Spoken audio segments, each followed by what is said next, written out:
je voudrais vous parler d'une notion bouddhiste qui est celle de l'action juste, d'une parabole christique qui est celle de la place de Marthe et Marie qui accueillent le Christ, et de Instagram. Voilà, et le tout en une seule vidéo. Alors, on va commencer par la parabole christique. Quand le Christ vient chez Marthe et Marie, eh bien Marthe s'active dans la cuisine, elle est en train de faire le ménage, de préparer la meilleure chose, tandis que Marie s'assoit au pied du Christ et qu'elle écoute la bonne parole. Donc on peut tout à fait imaginer, si le Christ ça vous parle pas trop, on imagine, il y a Claude François par exemple, je sais mes références datent un peu, c'est pas grave, vous voyez l'idée, je vais pas me hasarder non plus à parler de gens que je connais pas, donc Claude François arrive dans un endroit, et puis il y a celle en fait qui prépare le cocktail, prépare ce qu'on va lui donner à manger, et puis les groupies qui sont au pied à se dire oh là là, il est là, il est là, et au fond, il y a un moment où Marthe, donc appelons-la comme ça, c'est plus simple, revient et est extrêmement blessée du fait qu'elle a été laissée dans la cuisine et qu'elle n'a pas été appelée. Donc en fait, on va dire, elle tape sa crise, c'est-à-dire qu'elle est furieuse du fait que, on ne l'ait pas rappelée. Voilà, qu'elle n'ait pas été rappelée par celui qui arrivait, celui qui devait tout apporter. Et que, en vérité, il y a la régie qui me fait des grands signes. Je ne sais pas ce qui se passe, c'est pas grave.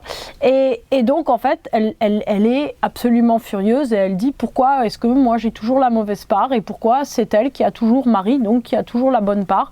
Et le Christ lui répond non seulement la part de Marie ne lui sera pas enlevée, mais elle l'aura toujours et toi arrête de te plaindre. En fait, il la renvoie complètement, j'allais dire, à elle-même.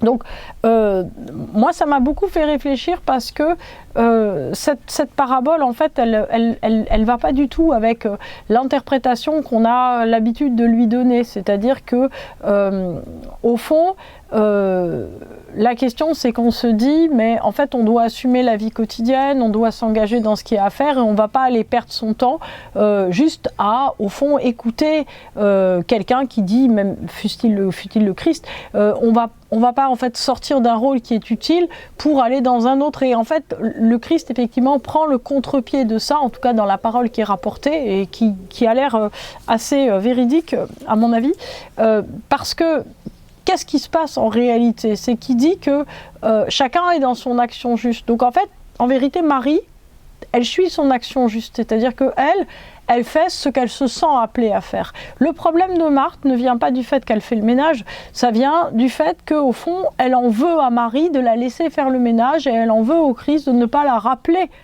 depuis la cuisine pour la mettre au côté ou au même niveau que Marie. En fait, Marthe, elle n'est pas en accord avec elle-même. Et comme elle n'est pas du tout en accord avec elle-même, au fond, elle a besoin de reconnaissance. Elle a besoin, au fond, qu'on lui dise qu'elle est dans une logique où, d'une certaine manière, elle va avoir une récompense de cet effort absolument fou qu'elle fait de ne pas être à la place où elle veut être. Et c'est très intéressant parce que très souvent, en fait, nous, on vit comme ça. C'est-à-dire qu'on se dit qu'on fait quelque chose parce qu'il n'y a personne d'autre pour le faire, parce qu'on est bien obligé de le faire. On n'a pas la reconnaissance qu'on espérait avoir de cette chose, de cette action, de ce positionnement qu'on a eu. Et ensuite, on en veut à tout l'entourage. Au lieu, d'une certaine manière, d'essayer de trouver cet alignement par rapport à l'acte juste qu'on doit avoir, fondamentalement un acte juste qui, pour le coup, n'a plus rien à voir avec ce qu'on pense qu'on devrait faire ou pas faire, etc. C'est-à-dire que ce qui est important d'une certaine manière est tout le temps cet alignement avec son accord à soi. Et en fait, c'est ça que répond le Christ, c'est ça qui m'intéresse parce que c'est exactement ce qu'il y a en fait dans l'action juste bouddhiste. C'est-à-dire que l'action juste bouddhiste, c'est celle qui est indépendante d'une certaine manière des bénéfices. Vous savez, c'est ça le désintéressement, ou le détachement ou l'indifférence soi-disant. C'est-à-dire que le détachement de ces actes, en fait, si vous voulez, c'est le détachement des fruits de l'acte. C'est ce qu'expliquent aussi les Védas.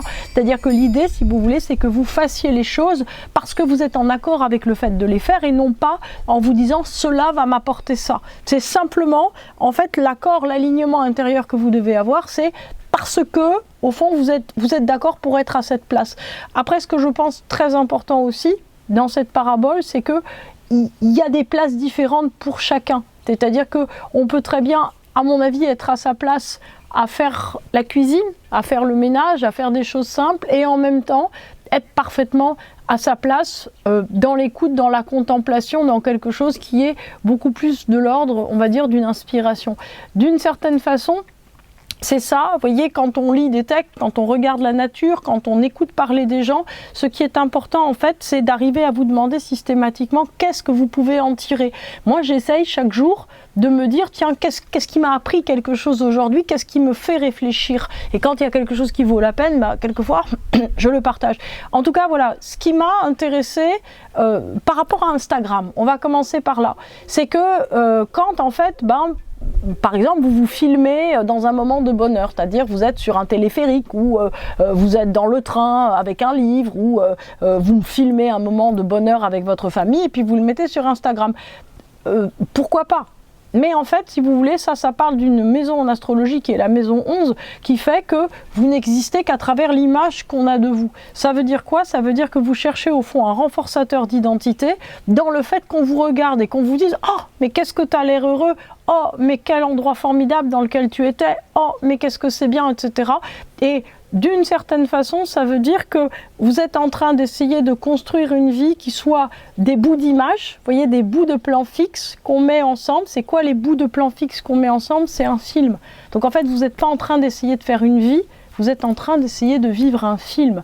Sauf que le film n'est qu'une fiction et n'a pas grand-chose à voir avec vous. Et en plus de ça, vous dépendez de beaucoup de choses pour écrire un scénario qui n'est probablement pas le vôtre. Et en plus, vous ne jouez qu'un rôle. C'est comme dans un film.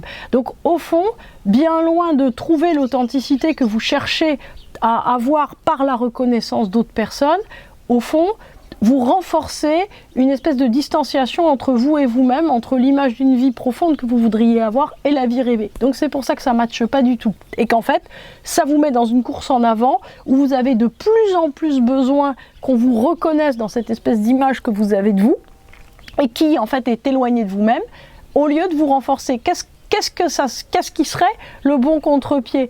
Eh bien, au fond, que peut-être vous partagiez ce que vous vivez avec plus de personnes, mais réellement, j'allais dire pas pour avoir au fond une image de vous comme si vous étiez dans un film, mais en vous disant, moi j'ai envie en fait non pas de vivre comme si j'étais dans un film, mais de vivre en intensité, en joie, en engagement complet, et non pas dans le fait de est-ce que j'ai cette image ou pas ? Donc peut-être que si vous êtes un peu accro au regard, parce qu'on l'a tous, hein, ce truc d'avoir envie, avant c'était qu'est-ce que t'en penses Germaine de ce que j'ai fait, quoi. C'est exactement pareil, que Instagram c'est la même chose que les voisins, il n'y a pas de question. En fait on est toujours sur le besoin, j'allais dire, d'avoir un écho chez les autres. Ce qui peut être intéressant si vous voulez, c'est que vous vous trouviez d'une certaine manière beaucoup plus, j'allais dire, dans des liens réels aux gens avec lesquels vous échangez, auxquels vous demandez un écho, plutôt, parce que ça s'appelle du partage, plutôt que d'être dans une espèce de monstration d'image. Donc ça, c'est pour Instagram.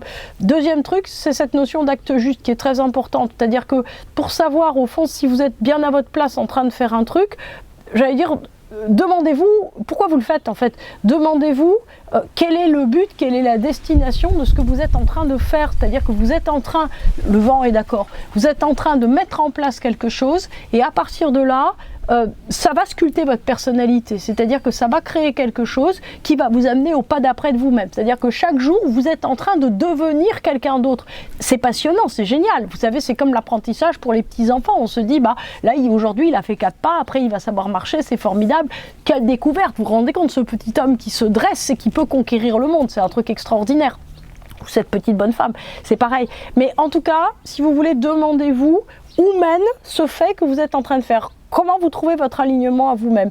Et finalement, si on reprend la parabole du Christ, c'est-à-dire que moi j'aime bien parce qu'il y a toujours une histoire assez prêchi-prêcha, vous voyez, quand on dit « Ah, mais on parle de Jésus-Christ, mon Dieu, quelle horreur, enfin c'est suranné, c'est dépassé, etc. » En fait, moi j'aime parce qu'il n'est pas confortable.